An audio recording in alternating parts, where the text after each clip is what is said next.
আসসালামু আলাইকুম সবাইকে। আশা করি সবাই খুবই ভালো আছো। তো আজকে আমরা বাঙালির ইতিহাস এই টপিকটার উপর একটা সলভ ক্লাস নিব। সলভ ক্লাস বলতে প্রিভিয়াস ইয়ারে আসা যত প্রশ্ন আছে এই টপিকের উপরে সবগুলাই আমরা সুন্দর করে A to Z সলভ করব। তো মোটামুটি লাস্ট ৩০ বছরে যতগুলা প্রশ্ন এই বাঙালির ইতিহাস টপিকটা থেকে করা হইছে সবগুলা প্রশ্ন নিয়েই আমরা আলোচনা করার চেষ্টা করব।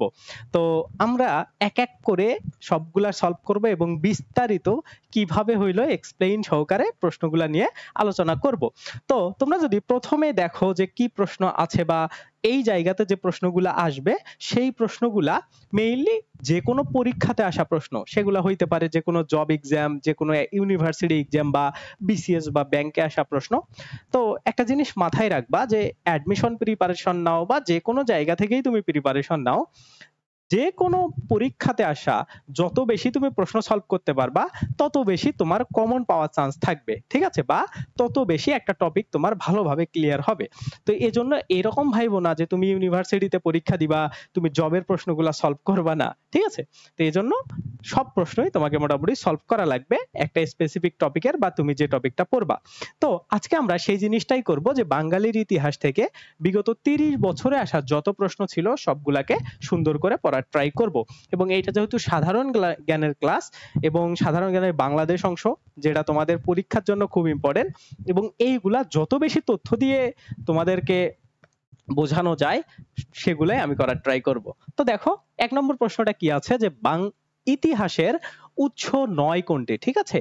মানে আমাদের যে ইতিহাস আছে বা প্রাচীন বাংলার যে ইতিহাস আছে বা যে কোনো ইতিহাস অর্থাৎ হিস্ট্রির সোর্সটা কি বা উৎসটা কি নয় এটা জানতে চাইছে যে যে কোনো একটা হিস্ট্রির সোর্স হিসাবে বা উৎস হিসাবে কোন জিনিসটা কাজ করে না, ঠিক আছে? তো আমরা যদি দেখি লাস্ট থেকে দেখি এইখানে কি বলা আছে যে দলিল। দলিল কি কাজ করে? তুমি একটা নরমাল সেন্সে চিন্তা করো যে তুমি অনেক আগের একটা দলিল পাইছো, ওই দলিলটা যখন তোমার হাতে আসলো তখন তুমি নরমালি কিভাবে ভাববা যে এই দলিলটা যে কোনো একটা স্পেসিফিক টাইম পিরিয়ডের কথা আমাকে মনে করায় দিচ্ছে, তার মানে এইটা ইতিহাসের উৎস হিসাবে কাজ করে, তার মানে এটাও আমাদের হইল না। এরপরে দেখো গ নম্বরটা কি আছে যে শিলালিপি। শিলালিপি বলতে কি বোঝানো হয় যে বিভিন্ন ধরনের পাথর বা শিলালিপি যখন তুমি পাও হাতে, দেখো যে এটা অনেক পুরাতন বা ওইটাতে একটু কারুকাজ করা আছে, এই ধরনের শিলালিপিগুলো যখন তুমি পাও বা যখন আমাদের ভূতাত্ত্বিকেরা আছে বিভিন্ন শিলালিপি উদ্ধার করে, তারা যখন ওই শিলালিপিটাকে নিয়ে যে এটার কোন টাইম পিরিয়ডের বা এটা কত বছর হলো এই জায়গাতে পড়ে আছে এই জিনিসটা নিয়ে তারা যখন গবেষণা করে, তারা কিন্তু তখন একটা স্পেসিফিক টাইম পিরিয়ডে পৌঁছাইতে পারে যে এটা এতদিন আগে, এটা এত বছর আগে, এত ১০০ বছর আগে। তো এই জিনিসটাও কিন্তু তোমাকে ইতিহাসের উৎস বা যে কোনো একটা ইতিহাস সম্পর্কে মনে করায় দিচ্ছে, ঠিক আছে? বা যে কোনো একটা টাইম পিরিয়ড সম্পর্কে তোমাকে মনে করায় দিচ্ছে অনেক আগের, যেহেতু অনেক আগের টাইম পিরিয়ড মনে করায় দিচ্ছে তার মানে এটা ইতিহাসকে স্পেসিফিক ভাবে মানে ব্যাখ্যা করে বা স্পেসিফিক একটা ইতিহাসের উৎস হিসাবে কাজ করে, তার মানে এটাও আমাদের অ্যান্সার হবে না। তারপরেরটা কি দেখো খ নম্বরে আছে মুদ্রা। মুদ্রা বলতে কি বোঝানো হয়? তুমি যদি বলো যে অনেক আগের মুদ্রা, ধরো একটা মুসলিম শাসন আমলে তুমি একটা মুদ্রা পাইলা, তার মানে ওই যে মুদ্রাটা দেখে ধরো একটা চাঁদের চিহ্ন দেয়া আছে, তার মানে তুমি ভাবলা যে কি এটা মুসলিম শাসন আমলের একটা মুদ্রা। এই যে একটা পিরিয়ড, একটা টাইম, একটা তোমার ইতিহাস মনে করায় দিল, তার মানে মুদ্রাকেও তুমি ইতিহাসের উৎস হিসেবে কাজ করাইতে পারো, ঠিক আছে? তো এজন্য মুদ্রাও কিন্তু তোমার হবে না। এরপরে কি দেখো আছে পাঠ্য বই, যেহেতু তিনটা হইল না সেই সেন্স থেকে কটা হচ্ছে কারেক্ট অ্যান্সার। এখন একটা জিনিস মাথায় রাখো যে পাঠ্য বই কেন ইতিহাসের উৎস হিসাবে কাজ করে। তোমাদের অনেকের মনে হইতে পারে যে ভাই পাঠ্য বইও তো ইতিহাস সম্পর্কে তথ্য দেয়, তাইলে পাঠ্য বই কেন হবে? দেখো পাঠ্য বই মেইনলি ইতিহাস সম্পর্কে জানতে সাহায্য করে যে এই ইতিহাসে এইটা হয়েছিল, ওই ইতিহাসে ওইটা হয়েছিল, বা একটা টাইম পিরিয়ড সম্পর্কে আমাদের তথ্য দেয়। এইটা ধরো একটা ইন্টারনেটের মতো সোর্স হিসাবে কাজ করে না, একদম যে এই জায়গা থেকে এমন হইলো যে একদম পাঠ্য বই অনেক আগের অনেক পাঠ্য বই ছিল, ধরো আজ থেকে ৫০০০ বছর পূর্বে অনেক পাঠ্য বই ছিল, বিষয়টা কি এমন সেইগুলা থেকে আমরা তথ্য নিয়ে নিয়ে একটা ইতিহাস বুঝতে পারছি? বিষয়টা কিন্তু তেমন না, ওই যুগগুলাতে পাঠ্য বই ছিল না। তো এই জন্য পাঠ্য বই আসলে আমাদের ইতিহাস জানতে সাহায্য করে, বাট ইতিহাসের উৎস হিসাবে কাজ করে না। এটা হচ্ছে ১ নম্বর প্রশ্নের অ্যান্সার। ওকে, এখন যদি আমরা পরের প্রশ্নে যাই, দেখো ২ নম্বরে কি বলা আছে যে চীন দেশীয় ইতিহাসের জনক সুমা কিয়েন। ওকে, তো প্রশ্নটা থেকেও অনেক টাইপের প্রশ্ন আসতে পারে যে সুমাকিয়ান কোন দেশের ইতিহাসের জনক ছিলেন? চীন দেশের, এটা মাথায় রাখো। তো তিনি আসলে কখন ভারতীয় ইতিহাস গ্রন্থের রচনা করেন? ভারতীয় ইতিহাস গ্রন্থ বলতে বোঝানো হচ্ছে যে সুমাকিয়ানের একটা ইতিহাস গ্রন্থ নামে একটা গ্রন্থ ছিল, সেই গ্রন্থটা তিনি আসলে কোন সময়ে রচনা করেন, এইটা এই প্রশ্নে জানতে চাচ্ছে। ওকে, এইটাও যে কোনো একটা জবে আসা প্রশ্ন। তো দেখো সুমাকিয়ান সম্পর্কে যদি আমি তোমাদের একটু তথ্য দেই, সুমাকিয়ানকে মেইনলি বলা হয় হচ্ছে যে চীনের হেরোডোটাস। ঠিক আছে, চীনের হেরোডোটাস। হেরোডোটাস কে ছিলেন? হেরোডোটাস হচ্ছে ইতিহাসের জনক। তোমরা যারা ইতিহাস পড়ছো তারা জানো যে পৃথিবীর যত ইতিহাস আছে সবগুলার জনক বা হিস্ট্রির জনক বলা হয় হেরোডোটাসকে। তো চীনে যেহেতু এই সুমাকিয়ান বসবাস করতো, তাকে ভালোবেসে ডাকা হইতো যে তার নাম চীনের হেরোডোটাস, মানে তিনি চীনের যত ইতিহাস আছে সবগুলো সম্পর্কে বেস্ট, বা তিনি সেগুলো সম্পর্কে অনেক বিখ্যাত একজন লেখক, বা তিনি বিখ্যাত একজন ঐতিহাসিক। ঠিক আছে, তো এই জন্য সুমাকিয়ানকে কিন্তু চীনের হেরোডোটাস নিক নামেও ডাকা হয়। ওকে, তো এখন এই চীনের হেরোডোটাস সুমাকিয়ান ভারতীয় উপমহাদেশের একটা ইতিহাস গ্রন্থ লেখেন, সেটা হইলো কোন শতকে? তো এইখানে অপশনগুলা কি কি আছে দেখো, খ্রিস্টপূর্ব প্রথম শতক, খ্রিস্টপূর্ব তৃতীয় শতক, খ্রিস্টপূর্ব চতুর্থ শতক, খ্রিস্টপূর্ব পঞ্চম শতক। তো যেহেতু এটা জ্ঞানমূলক তথ্য, এজন্য যা জেনে রাখবা যে খ্রিস্টপূর্ব প্রথম শতকে একদম খ্রিস্টপূর্ব বলতে কি বোঝানো হয়, এই যে এখন যেটা চলতেছে, আমরা যে খ্রিস্টাব্দ যেটা চলতেছে এর আগে যেটা ছিল সেটাকে বলা হয় খ্রিস্টপূর্ব। তো ওই সময়টাতে খ্রিস্টপূর্ব প্রথম শতকে, অর্থাৎ একদম শেষের দিকে, খ্রিস্টপূর্বের একদম শেষের দিকে, তোমরা সবাই জানো খ্রিস্টপূর্ব উপরের দিক থেকে নিচের দিকে আসে, যেমন এইখানে প্রথম শতক বলা আছে কি, তার মানে এই যে পঞ্চম থেকে, আগে এরকম ছিল পঞ্চম থেকে চতুর্থ, চতুর্থ থেকে তৃতীয়, তৃতীয় থেকে দ্বিতীয়, দ্বিতীয় থেকে আসছে হচ্ছে প্রথম। ঠিক আছে, তার মানে এই দিক থেকে এই দিকে আসতেছে, বিষয়টা এমন। ঠিক আছে, আমরা নরমালি কি জানি যে 1 2 3 4 5 ওই দিকে যাওয়ার কথা, কিন্তু যখন খ্রিস্টপূর্ব আসছে তখন উল্টা দিক থেকে গণনা হয়েছে। তোমাদের ইন্টারেস্টিং একটা ঘটনা বলি যে কেন আসলে এই খ্রিস্টপূর্ব আসলে এইরকম হয়েছে। তো নরমালি আগের মানুষজন ভাবতো ধরো এইরকম যে আজ থেকে পৃথিবী 100 বছর পরে ধ্বংস হয়ে যাবে, এই পৃথিবীটা আর থাকবে না। তো তারা কি করলো যে 100 থেকে কাউন্ট শুরু করলো, 100 থেকে, ওকে, 100 থেকে 99, 99 থেকে 98, এইভাবে এইভাবে এইভাবে তারা হচ্ছে ধীরে ধীরে ধীরে ধীরে নিচে আসা শুরু করলো। তো যখন দেখলো যে তাদের একদম ফুরায় গেছে, জিরোতে এসে গেছে, তখন তো আবার এরকম করা যায় না।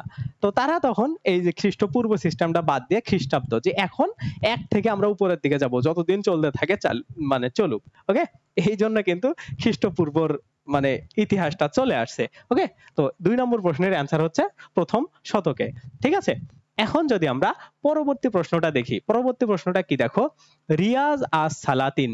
ঠিক আছে, রিয়াজ আস সালাতিন এইটা কোন ধরনের গ্রন্থ? ওকে, এইটা কোন ধরনের গ্রন্থ? তো দেখো রিয়াজ আস সালাতিন, এইটা দ্বারা তুমি কি বুঝতেছো? এটা একটা আরবি টাইপের বা মুসলিমদের সাথে কানেক্টেড জিনিস না, নর্মাল সেন্সে বুঝতেছো কি, তাই না? তার মানে এইটা কিন্তু হচ্ছে এই মুসলিমদের নিয়েই মেইনলি একটা গ্রন্থ। ঠিক আছে, তো এই রিয়াজ আস সালাতিনের কাহিনীটা হইলো, এটা হচ্ছে ফার্সি ভাষায় রচিত একটা গ্রন্থ, এবং এই গ্রন্থটাতে ব্রিটিশ পিরিয়ডে মুসলিমদের নিয়ে কথা বলা হয়েছে, বা মুসলিম শাসন আমলদের নিয়ে কথা বলা হয়েছে। ব্রিটিশ পিরিয়ডে একটাই মাত্র ঐতিহাসিক গ্রন্থ আছে যেটার নাম হচ্ছে রিয়াজ আস সালাতিন। এইটাতে মুসলিম শাসন আমল নিয়ে কথা বলা হয়েছে। ঠিক আছে, ব্রিটিশ পিরিয়ডে কিন্তু, তার মানে ব্রিটিশ পিরিয়ডে দেখো স্পেসিফিক তুমি যদি বই দেখো, মুসলিম শাসন আমল নিয়ে কোনো কথা বলা হয়নি, বাট এই যে রিয়াজ আস সালাতিন এইটা নিয়ে কথা বলা হয়েছে। ওকে, তো এজন্য রিয়াজ আস সালাতিনকে বলা হয় ঐতিহাসিক গ্রন্থ।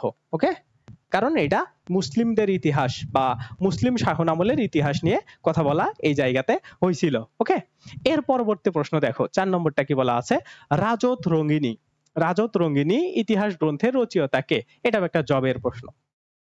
রাজত রঙ্গিনী ইতিহাস গ্রন্থের রচয়িতা কে? এইখানে কি কি দেখো অপশন আছে, হেরোডোটাস, তারপরে কলহন, তারপরে আবুল ফজল, তারপরে হচ্ছে জিয়াউদ্দিন। তো কে অ্যান্সার হবে তার আগে আমরা যদি একটু রাজত রঙ্গিনী সম্পর্কে একটা বেসিক তথ্য জেনে নিই। দেখো রাজত রঙ্গিনী এইটা মেইনলি কাশ্মীরের ইতিহাস নিয়ে লেখা। ঠিক আছে, তোমরা সবাই কাশ্মীরের নাম শুনছো, তাই না? কাশ্মীরের ইতিহাস নিয়ে লেখা। ওকে, কাশ্মীরের ইতিহাস নিয়ে এই রাজত রঙ্গিনীটা লেখা, এবং এটা কে লেখেন? এটা লেখেন হচ্ছে কলহন। ওকে, এইটা কলহন লেখেন। এতটুক জানলেই তোমার মানে হয়ে যাবে। জাস্ট তুমি যদি ব্যাকগ্রাউন্ডটা জানো যে রাজত রঙ্গিনী কিসের উপর লেখা, কোন জায়গার উপর লেখা, কিসের উপর বেসিস করে লেখা, তাইলে তুমি জিনিসগুলোকে ভালোভাবে কানেক্ট করতে পারবা। এজন্য আমি বলে দিলাম যে রাজত রঙ্গিনীটা কাশ্মীরের ইতিহাস নিয়ে লেখা এবং এটা লেখেন কে? এটা লেখেন হচ্ছে কলহন। ওকে, এরপরে দেখো তবকাত-ই-নাসিরি। এইটা দেখো একটা ব্যাংকের প্রশ্ন, ঠিক আছে? ব্যাংকের প্রশ্নগুলা খুবই ইম্পর্টেন্ট তোমাদের ইউনিভার্সিটি এক্সামের জন্য। ব্যাংক, বিসিএস, অন্য বিশ্ববিদ্যালয়ের গুলা মানে যেগুলো অন্যান্য চাকরি পরীক্ষাতে আসছে সেগুলোও ইম্পর্টেন্ট, বাট সব থেকে টপ লেভেলে থাকে ব্যাংক এবং বিসিএস এর, কারণ এই প্রশ্নগুলাকে টপ লেভেলের প্রশ্ন ধরা হয়, কারণ এইগুলাতে সব থেকে বেশি কম্পিটিশন হয়। তো এই জন্য এই প্রশ্নগুলোকে একটু গুরুত্ব দিয়ে দেখবা। এখানে কি বলা আছে দেখো, তবকাত-ই-নাসিরি এই গ্রন্থের রচনা করেন কে? ওকে, তো তবকাত-ই-নাসিরি গ্রন্থটা সম্পর্কে তোমাদের যদি একটু তথ্য দেই তাইলে তোমরা বুঝতে পারবা। দেখো, তবকাত-ই-নাসিরি এই গ্রন্থটা একদম আমাদের একদম ধরতে পারো প্রথম গ্রন্থ আমাদের নবী রাসূল তাদের জীবনী নিয়ে বা তাদের শাসনামলগুলা নিয়ে। অর্থাৎ তুমি এরকম বলতে পারো যে প্রায় 1 থেকে 50 বছর যে প্রথম পিরিয়ডটা ছিল ইসলামের আবির্ভাবের, ওকে, বা ইসলামের শুরুর দিকের, ওই সময়ের ইতিহাসগুলা এই তবকাত-ই-নাসিরি গ্রন্থের মধ্যে পাওয়া যায়। ওকে, এই তবকাতি গ্রন্থ মানে রচনা করেন হচ্ছে মিনহাজ-উস-সিরাজ, ঠিক আছে? মিনহাজ-উস-সিরাজ, বা তোমরা অনেক সময় এইভাবেও নাম দেখতে পারো যে মিনহাজ, মিনহাজ বা মিরহাজ, মিনহাজ, মিনহাজ-ই-সিরাজ। ওকে, ই-সিরাজ। ওকে, অনেক জায়গায় অনেক নাম দেয়া থাকে, মিরহাজ উস সিরাজ দেয়া থাকে, তারপরে মিনহাজ ইস সিরাজ দেয়া থাকে, যেটা নামই দেয়া থাক। ওকে, কারণ এইগুলা হচ্ছে আরবি বা ফার্সি নাম, তো এজন্য মানে উচ্চারণগুলা কাছাকাছি টাইপের হয়। বাংলাতে লেখো যখন তখন একটু কম বেশি হইতে পারে। ওকে, যেটা থাকবে সেটাই। তো এই মিনহাজ ইস সিরাজ বা মিরাজ উস সিরাজ যেটাই তোমরা বলো, তো তিনি আসলে একদম প্রথমের দিকের যারা আমাদের নবী রাসূল ছিলেন তাদের যে প্রথম 50 বছরের ইতিহাস এইটাতে সুন্দর করে দিছেন। দেওয়ার পরে তার জীবনের সমসাময়িককালে মানে তিনি যতদিন বেঁচে ছিলেন ওই সময়ের মুসলিমদের ইতিহাসগুলা তিনি বা ইসলামের ইতিহাসগুলা তিনি এই বইয়ের মধ্যে লেখালেখি করছেন। তো তোমরা এই জিনিসটা মাথায় রাখতে পারো যে তবকাত-ই-নাসিরি হচ্ছে একটা ফাদার বা একটা মাদার বুক কিসের? আমাদের ইসলামের আবির্ভাবের ইতিহাস নিয়ে, কারণ এইখানে প্রথম 50 বছরের 1 থেকে 50 বছরের ইতিহাসকে সুন্দরভাবে তুলে ধরা হয়েছে। ওকে, এর পরবর্তী প্রশ্ন যদি তোমরা একটু দেখো, এইখানে কি বলা আছে যে কোন গ্রন্থে সর্বপ্রথম বঙ্গ নামের উল্লেখ পাওয়া যায়? কোন গ্রন্থে সর্বপ্রথম বঙ্গ নামের উল্লেখ পাওয়া যায়, বা কোথায় সর্বপ্রথম বঙ্গ নামের উল্লেখ পাওয়া যায়, বা সর্বপ্রথম বঙ্গ দেশের নাম উল্লেখ পাওয়া যায় কোথায়? প্রশ্নটা তোমার বিভিন্ন ভাবে ঘুরে ঘুরে আসতে পারে, তো সবগুলো এভাবে দেওয়া আছে। তো একটা জিনিস খেয়াল করো, এইখানে অপশন কি কি দেওয়া আছে, যে রাম রচিত চণ্ডীমঙ্গল, ঐতরেয় আরণ্যক, তারপরে হচ্ছে করতোয়া মাহাত্ম্যম, ঠিক আছে? তো এইটা হচ্ছে এইখানে বলা আছে যে কোন গ্রন্থের মধ্যে সর্বপ্রথম বঙ্গ নামের উল্লেখ পাওয়া যায়। তো তোমরা এইভাবে পড়ছো না যে ঋগবেদের মানে ঋগ্বেদের বা ঋগবেদের হচ্ছে ঐতরেয় আরণ্যক গ্রন্থে সর্বপ্রথম বঙ্গ নামের উল্লেখ পাওয়া যায়। তো তোমরা কি এইটা কেউ জানো? মানে অনেকেই এইটা জানো না যে ঐতরেয় আরণ্যক গ্রন্থের লেখকটা কে? এটা কি কেউ জানো? মানে এটা কি কেউ কখনো ভাবছো? তোমরা খালি জানো যে ঋগবেদের সাথে বা ঋগ্বেদের সাথে ঐতরেয় আরণ্যকের একটা কানেকশন আছে, অর্থাৎ ঋগ্বেদের মধ্যে এই তো ঐতরেয় আরণ্যক বা ঋগ্বেদের অন্তর্গত এই ঐতরেয় আরণ্যক, এটা একটা গ্রন্থ, ঠিক আছে? কিন্তু এই ঐতরেয় আরণ্যকটা কে লিখছেন এটা বলতে পারবা? এটা হচ্ছে মহিদাস নামে একজন লেখক ছিলেন, ঠিক আছে? মহিদাস। ওকে, সে মহিদাস হচ্ছে এই ঐতরেয় আরণ্যক গ্রন্থের লেখক। ওকে, সে ঐতরেয় আরণ্যক গ্রন্থে তিনি সর্বপ্রথম এই বঙ্গ নামের উল্লেখ করেন। ওকে, তো এজন্য এটার অ্যান্সার হবে হচ্ছে ঐতরেয় আরণ্যক গ্রন্থ, ঠিক আছে? তো এইভাবে এক্সট্রা ইনফরমেশন গুলা তোমরা যখন জেনে জেনে পড়বা তখন তোমাদের বুঝতে সুবিধা হবে। ওকে, আর এই টপিক গুলার উপরে তোমরা তো নির্ভরে পরীক্ষা দিবা, তখন আরো কানেক্ট করতে পারবা, ঠিক আছে? তো এইটা এই জায়গা থেকে এতটুকু মনে রাখো। এরপরের প্রশ্নটা দেখো, 7 নম্বর কি বলা আছে, যে কোন প্রাচীন গ্রন্থে বঙ্গ কথাটির উল্লেখ পাওয়া যায়? তো ওই যে তোমাদের কিন্তু কিছু আগে বলছিলাম যে ঋগ্বেদের মধ্যে তোমরা বেদ কত প্রকার এটা তো জানো না, যে নরমালি তো এতটুক তো মানে তোমরা অনেক সময় শুনছো যে ঋগ্বেদ, যজুর্বেদ বা ইজুর্বেদ, সামবেদ, ঠিক আছে? এই ধরনের বিভিন্ন বেদ আছে না? তো সেই বেদগুলোর মধ্যে এই যে ঋগ্বেদ একটা আছে, সেই ঋগ্বেদের অন্তর্গত কিন্তু ছিল হচ্ছে ঐতরেয় আরণ্যক গ্রন্থ। এবং ওই ঐতরেয় আরণ্যক গ্রন্থের মধ্যে যেহেতু বঙ্গ কথার উল্লেখ করা হয়েছে, এজন্য তোমরা বলতে পারো যে ঋগ্বেদের মধ্যে বঙ্গ কথাটির সর্বপ্রথম উল্লেখ আছে। ঠিক আছে? তো এইভাবে কিন্তু তোমার ইতিহাসগুলা প্রশ্ন সলভিং ক্লাসগুলাতে আমাদের তোমরা মোটামুটি আমি চেষ্টা করব যতটুকু পারি আমার জায়গা থেকে তোমাদেরকে বোঝায় দেওয়ার। ঠিক আছে?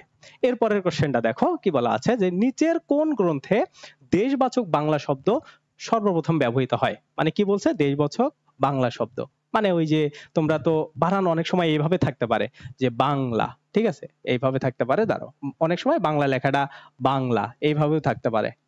এটা দেখে কনফিউজ হইও না, যেভাবেই থাক তোমরা বুঝতে পারবা যে প্রথম কখন আসলে এই যে বাংলা শব্দটা সর্বপ্রথম কোন গ্রন্থের মধ্যে ইউজ করা হয় বা ব্যবহৃত করা হয়। বা প্রশ্নটা দেখো যে বাংলাদেশ বা ভাষা নামের উৎপত্তির বিষয়টি কোন গ্রন্থে ব্যবহার করা হয়, অর্থাৎ বাংলা দেশ বা ভাষা হিসাবে কোন জায়গাতে প্রথম ইউজ করা হয়। ঠিক আছে? কি কি দেখো, তারিকি হামিদিয়া এইটা, তারপরে কি দেওয়া আছে দেখো, আইনি আকবরী, তারপরে অর্থশাস্ত্র, তারপরে হচ্ছে মহাভারত। ঠিক আছে?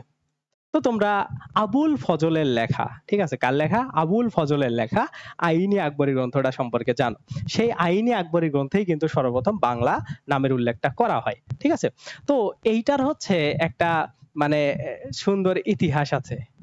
সেই ইতিহাসটা কি, যে তোমরা কি জানো যে আমাদের প্রাচীন যে ইয়াগুলা আছে, বাঙালি জাতিগুলা আছে, মানে আমরা যদি অনার্য যুগটাকে ভাগ করি, কয়টা ভাগে ভাগ করা যায়, যে দেখো যে এরকম আছে না যে দ্রাবিড়ীয় দ্রাবিড়ীয় দ্রাবিড়ীয়, তারপরে হচ্ছে মঙ্গোলীয়, এরা তো একদম আমাদের শেষে। তার আগে আগে কে ছিল, যে অস্ট্রিক অস্ট্রিক অস্ট্রিক অস্ট্রিক দ্রাবিড়ীয় মঙ্গোলীয়, তারপরে উপরে ছিল সবার উপরে হচ্ছে নেগ্রিটো। ঠিক আছে? নেগ্রিটো নেগ্রিটো এই চারটা ভাগে বিভক্ত না অনার্যগুলা, নেগ্রিটো, অস্ট্রিক, দ্রাবিড়ীয়, আর হচ্ছে 3 নম্বরে আরে হচ্ছে ভোটসিনীয় বা হচ্ছে মঙ্গোলীয়, এই চারটা ভাগে বিভক্ত।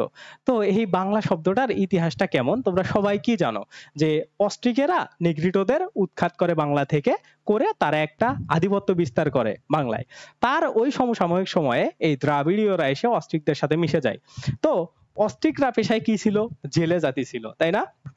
এখন এই দ্রাবিড়ীয়রা সভ্যতা একটু উন্নত ছিল, এই অস্ট্রিকদের সাথে মিশে যাওয়ায় তারাও একটু জেলের মতো হয়ে যাইতে শুরু করলো। এবং তারা কোথায় বসবাস করলো, জেলেরা কোথায় বসবাস করে, নদীর তীরবর্তী অঞ্চলগুলাতে। ওকে, সেই নদীর তীরবর্তী অঞ্চলগুলাতে যখন তারা বসবাস করা শুরু করলো, সেই জায়গা থেকে বাংলা শব্দটা আসছিল। কিভাবে জানো তোমরা, নদীর তীরবর্তীতে যে জায়গাগুলো থাকে তাকে কি বলা হয়, জলাশয়, তাকে কি বলা হয়, জলাশয়। এখন এই যে জলাশয়, এটা হলো বাংলা। ঠিক আছে? এই বাংলার একটা প্রাচীন, মানে তোমরা যদি একটা চায়না বা চীনের একটা যদি নামকরণ করো এই জলাশয়ের, ধরো চীন ভাষায় কি নামে ডাকা হয়, চীন ভাষায় নাম ডাকা হয় হচ্ছে বং। ঠিক আছে? এই বং থেকেই মেইনলি এই বাংলা শব্দটার উৎপত্তি হয়েছে। ঠিক আছে? এই বং থেকেই বাংলা শব্দটার উৎপত্তি হয়েছে। বুঝতে পারছো যে বাংলা শব্দটা কিভাবে আসলো? ঠিক আছে? এইটা এইভাবে এই জিনিসটার মেইনলি উৎপত্তিটা হয়েছে। তো এই বাংলা শব্দটা বা ওয়ার্ডটা বা এই ইতিহাসটাই মেইনলি এই আইনি আকবরী গ্রন্থে আবুল ফজল লিখে দিয়েছিলেন। ঠিক আছে? এইটা খুব ভালোভাবে মাথায় রাখবা।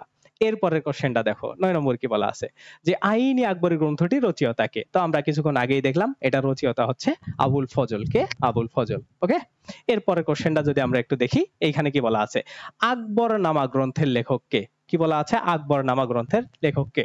এখন আকবরনামা বলতে কি বোঝানো হয়, আকবরনামা বলতে বোঝানো হয় যে আকবরের জীবনী নিয়ে যেটা লেখা, বা আকবরের যে শাসন কার্য, মানে তোমরা কি জানো মুঘল সম্রাট আকবর, সেই মুঘল সম্রাট আকবরের পুরা কার্যক্রম, ঠিক আছে, সেই পুরা কার্যক্রম গুলা নিয়েই এই আকবরনামা লেখা, এবং সেই আকবরনামাও লিখছিলেন হচ্ছে আবুল ফজল। তো তোমরা ইন্টারেস্টিং একটা বিষয় শোনো, যে এই যে আকবরনামা আছে, এই আকবরনামাটা টোটাল 3 ভাগে বিভক্ত। ঠিক আছে? 3 খণ্ডে বা 3 ভাগে বিভক্ত, 3 খণ্ডে বিভক্ত। এই 3 খণ্ডের মধ্যে তৃতীয় খণ্ডটার নাম হচ্ছে আইনি আকবরী। ঠিক আছে? 3 খণ্ডটার মানে তৃতীয় খণ্ডটা বা সর্বশেষ যে খণ্ডটা আছে আকবরনামার, সেটার একদম বা তৃতীয় যে খণ্ডটা আছে সেটাকে বলা হয় হচ্ছে আইনি আকবরী। তো তার এই আকবরনামা সিরিজ তোমরা অনেক সময় দেখো না, যে তোমরা কি পড়ছো, ধরো মিশির আলী পড়ছো, মিশির আলীর বিভিন্ন বই আছে, বিভিন্ন বইয়ের বিভিন্ন নাম, তন্দ্রাবিলাস আরো বিভিন্ন ধরনের এরকম আছে। তো সেই রকম থার্ড বা শেষ যে খণ্ডটা ছিল সেটার নাম ছিল আকবরনামা। তো এক একটা খণ্ডে এক একটা জিনিস নিয়ে আলোচনা করা হয়েছে। ধরো কোনো একটা খণ্ডে হচ্ছে তার প্রশাসনিক বিষয়গুলো নিয়ে আলোচনা করা হয়েছে, কোনো একটা খণ্ডে তার নর্মাল যে লাইফ স্টাইল এগুলা নিয়ে আলোচনা করা হয়েছে, কোনোটাতে তার আইন বিভাগ, বিচার বিভাগ বা তার শাসন কার্য নিয়ে আলোচনা করা হয়েছে। এই বইগুলাতে এই খণ্ড খণ্ড খণ্ড খণ্ড করে পুরা আকবরের শাসন কার্যটা এই তিনটা বইয়ের মধ্যে লেখা আছে, যে তিনটা ভাগে বিভক্ত। ঠিক আছে, তো এইটা হচ্ছে এখানকার প্রশ্ন। এর পরবর্তী আমরা কোশ্চেনে যদি যাই, কি বলা আছে দেখো, যে কোন গোষ্ঠী থেকে বাঙালি জাতির প্রধান অংশ গড়ে ওঠে। এইটা দেখো 36তম বিসিএস এ আসা প্রশ্ন। বিসিএস এ আসা প্রশ্নগুলা কিন্তু খুবই বেশি ইম্পর্টেন্ট। ওকে, বিসিএস এ আসা প্রশ্নগুলা খুব বেশি ইম্পর্টেন্ট। কি বলা হয়েছে দেখো, যে কোন গোষ্ঠী থেকে বাঙালি জাতির বাঙালি জাতির প্রধান অংশটা গড়ে ওঠে। ওকে, তো তোমরা অনার্যদের যে শ্রেণী বিভাগটা দেখছো, অনার্যরাই কিন্তু সর্বপ্রথম এই বাংলায় আসে, এইটা তো আমরা বেসিক ক্লাসে দেখে ফেলছি। তো সেই অনার্যটাকে চারটা ভাগে ভাগ করা যায়। কি কি দেখো, নেগ্রিটো, তারপরে হচ্ছে তোমরা যদি ভাগ করো, 1 নম্বরে নেগ্রিটো আসে, তারপরে অস্ট্রিকেরা আসে, তারপরে 3 নম্বরে আসে দ্রাবিড়ীয়রা, 4 নম্বরে আসে হচ্ছে ভর্চিনীয়রা। তো তোমাদেরকে আমি বেসিক ক্লাসে বলে দিছিলাম যে যদি তোমার এইরকম নেগ্রিটোও দেয়া থাকে এবং অস্ট্রিকও দেয়া থাকে, যদি প্রশ্ন আসে যে কারা আসলে বাংলার প্রধান অংশ বা কাদের দ্বারা আসলে বাঙালিরা গড়ে উঠেছে, যদি এইরকম থাকে তাইলে অপশন হবে 2 নম্বরটা, সেটা হলো কি অস্ট্রিক বা হচ্ছে নিষাদ জাতি। কেন? কারণ নেগ্রিটোরা আসলে অত কোনো কিছুতেই তারা এক্সপার্ট ছিল না, না তাদের ধরো এই যে অস্ট্রিকেরা যেমন জেলে ছিল বা কৃষি কাজের সাথে কানেক্টেড ছিল, তারপরে হচ্ছে দ্রাবিড়ীয়রা সভ্যতায় উন্নত ছিল, তাদের থেকে আরো ভর্চিনীয়রা আরো বেশি স্মার্ট ছিল, কিন্তু ওই কোয়ালিটিটা এই নেগ্রিটোদের মধ্যে ছিল না। তো যার কারণে কি দেখো, এই যে অস্ট্রিক বা নিষাদ জাতিরা নেগ্রিটোদেরকে একদম বাংলা থেকে বের করে দেয়।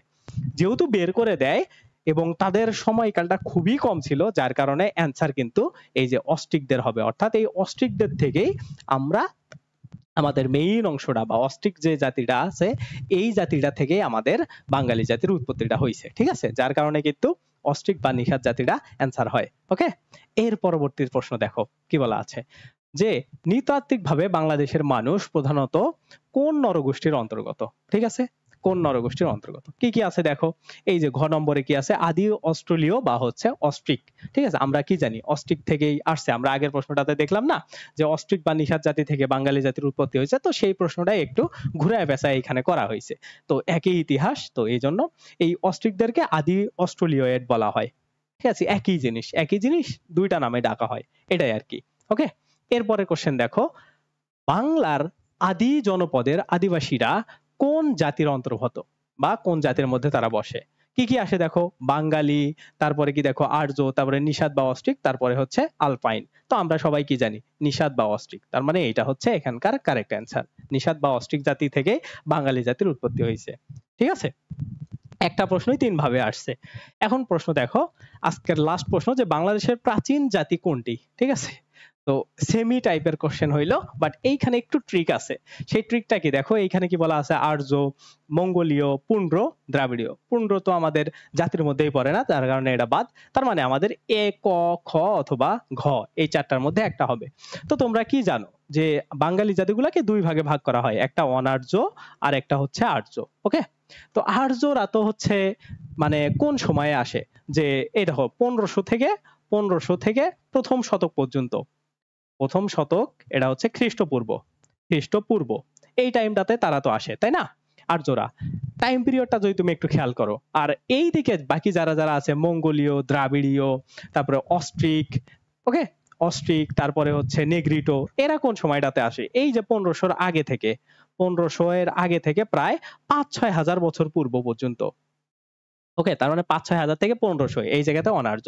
এখন দেখো এই জায়গাতে যে অপশন গুলো আছে, তো তোমরা যদি এই অনার্যকে 4টা ভাগে ভাগ করো, যে অনার্যটা মোট কয়টা ভাগে বিভক্ত, 4টা, 4 ভাগের প্রথমে কি থাকে, প্রথমে থাকে হচ্ছে নেগ্রিটো, নেগ্রিটো, নেগ্রিটো। 2 নম্বরে হচ্ছে Austric, Austric, Austric, Austric, Austric. আর 3 নম্বরে হচ্ছে দ্রাবিড়ীয়, দ্রাবিড়ীয়, দ্রাবিড়ীয়। আর 4 নম্বরে হচ্ছে ভোটসিনীয় বা মঙ্গোলীয়, ভোটসিনীয়, চীনীয় বা হচ্ছে মঙ্গোলীয়।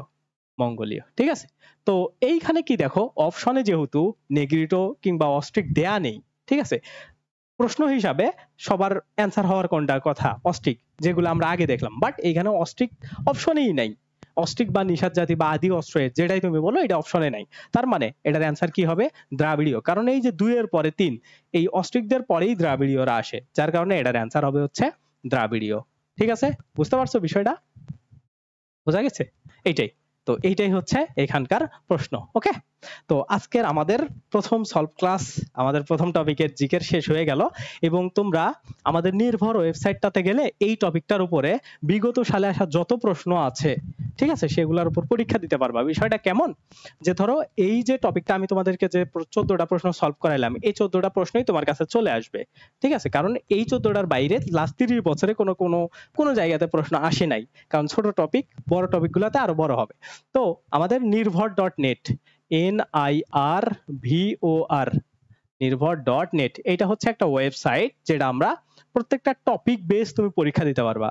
তো এইটাতে তুমি প্রথমে গুগল দিয়ে সাইন ইন করতে পারো, বা যেভাবে ইচ্ছা সাইন ইন করতে পারো। করার পরে তুমি লগ ইন করার পরে এই যে মক পরীক্ষা নামে একটা অপশন আছে, এটাতে ক্লিক দিবা। দেওয়ার পরে আসবে যে মানে বিষয় সিলেক্ট করুন। তো বিষয়ের মধ্যে তুমি কি ঢুকবা, যে সাধারণ জ্ঞান বাংলাদেশ অংশ। ঢোকার পরে তোমার কাছে এই ধরনের বাংলাদেশ গুলা থেকে যতগুলা টপিক সবগুলা চলে আসবে। তো আজকে তুমি কি পড়লা, ক্লাসটাতে পড়লা হচ্ছে বাঙালির ইতিহাস, তুমি বাঙালির ইতিহাস সিলেক্ট করবা। আর এই জায়গাতে সবসময় 50 করে দিবা প্রশ্ন, কারণ এক চান্সে সর্বোচ্চ 50টা পরীক্ষা দেয়া থাকবে। তুমি যদি চাও 2টাও দিতে পারবা, তুমি যদি চাও যে 10টাও দিব তাও পারবা, তুমি যদি চাও যে 13টা দিব তাও পারবা, যদি চাও যে 50টা দিব তাও পারবা। বাট যদি চাও যে 51 বা 100টা এক চান্সে পরীক্ষা দিব, পারবা না, কারণ আমাদের এইখানে লিমিট করে দেয়া আছে যে এক চান্সে 50টা প্রশ্ন পরীক্ষা দেয়া যায়। তো এই চ্যাপ্টার থেকে যেহেতু 50টা প্রশ্ন নাই, যতগুলো আছে সবগুলো আমি সলভ দিলাম। তো তুমি সলভ ক্লাসটা দেখলা, দেখার পরে তুমি তোমার উপস্থিত বুদ্ধিটা টেস্ট করবা, বা তুমি কতটুকু শিখলা এটা টেস্ট করবা। করার জন্য নির্ভর.নেটে যাবা, গিয়ে পরীক্ষা দিবা। ঠিক আছে, এই টপিকটার উপরে। তো এইটাই হচ্ছে মোটামুটি আজকের ক্লাস, এবং আমরা এইভাবে প্রত্যেকটা সাবজেক্টের প্রত্যেকটা টপিকের ক্লাস নেওয়ার ট্রাই করব। ক্লাসটা যদি ভালো লাগে অবশ্যই একটা লাইক দিবা, চ্যানেলে নতুন হইলে আমাদের সাবস্ক্রাইব করে দিও, আর আমাদের এই নির্ভর.নেট এই ওয়েবসাইটটাতে রেগুলার পরীক্ষা দিবা। তাইলে তোমার কি হবে, যে আমরা একটা টপিক পড়াচ্ছি, ওই টপিকটা তুমি পরীক্ষাও দিতে পারতেছো, এবং ওই টপিকটার বেসিকটাও তুমি আমাদের ক্লাস দেখে করতে পারতেছো। ঠিক আছে, তার মানে আমাদের সিস্টেমটা কি হয়েছে দেখো, প্রথমে তুমি আমাদের বেসিক ক্লাস করবা। তুমি যদি এই যে প্রশ্ন সলভ ক্লাসটা করলাম, এটার আগে কিন্তু এইটার উপরে একটা বেসিক ক্লাস আছে, যেটাতে কোনো প্রশ্ন নিয়ে আলোচনা করা হয়নি, বাট এইগুলার বেসিক গুলা নিয়ে আলোচনা করা হয়েছে। তারপরে ওই টপিকের উপর আমরা বিগত 30 বছরের প্রশ্ন সলভ ক্লাস করাইলাম। এই দুইটা করার পরে তুমি গিয়ে পরীক্ষা দিবা, দিয়ে নিজেকে যাচাই করো। তাইলে দেখো পারফেক্ট একটা তোমার প্রিপারেশন হয়ে যাচ্ছে। তো তোমরা শুধু এগুলো পাবা শুধু নির্ভরে, এবং সবগুলা গোছালো ভাবে পাবা। আশা করছি নির্ভর ফিউচারে অনেক দূর যাবে, এবং তোমাদের ভালোবাসাই যাবে। আমরাও চেষ্টা করতেছি আমাদের জায়গা থেকে তোমাদেরকে সর্বোচ্চ মানে সুবিধা দিয়ে ক্লাসগুলা করানোর, এবং সর্বোচ্চ বেস্ট ওয়েতে ক্লাসগুলা করানোর। ক্লাসটা ভালো লাগলে অবশ্যই আমাদেরকে সাবস্ক্রাইব করে দিও পরবর্তী ক্লাসগুলোর জন্য, অ্যাডমিশন, জব, বিসিএস সব কিছুর জন্য। নির্ভর তোমার আস্থা হয়ে উঠুক। আল্লাহ হাফেজ, বাই বাই।